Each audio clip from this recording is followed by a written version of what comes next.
جنگل کا انسانی بچہ۔ بارش کی ایک اندھیری رات تھی۔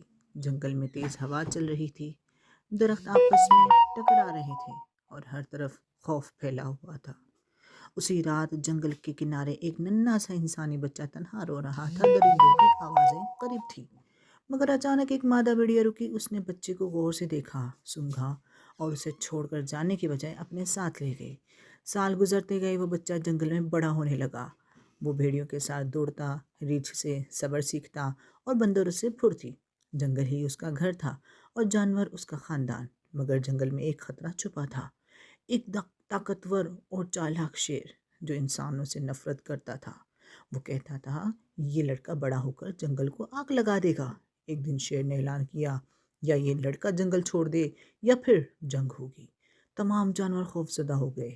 اس رات لڑکا ندی کے کنارے بیٹھا، پانی میں اپنا عکس دیکھتا رہا اور آہستہ بولا، میں انسان ہوں مگر اس جنگل نے مجھے پالا ہے۔ اگلی صبح شیر آیا، ہورراتا ہوا، دانت نکالے ہوئے۔ لڑکا خالی ہاتھ اس کے سامنے کھڑا ہو گیا، نہ تلوار نہ ہتھیار، بس سچ۔ اس نے کہا، اگر تم مجھے مارو گے تو جنگل اپنا بیٹا کھو دے گا، اور اگر مجھے نکالو گے تو جنگل اپنا سکون کھو دے گا۔ شیر رک گیا۔ پہلی بار کسی انسان نے خوف کے بغیر بات کی تھی۔ شیر پیچھے ہٹ گیا، جنگل بچ گیا۔ اس دن جانوروں نے فیصلہ کیا، یہ لڑکا نہ انسان ہے نہ جانور،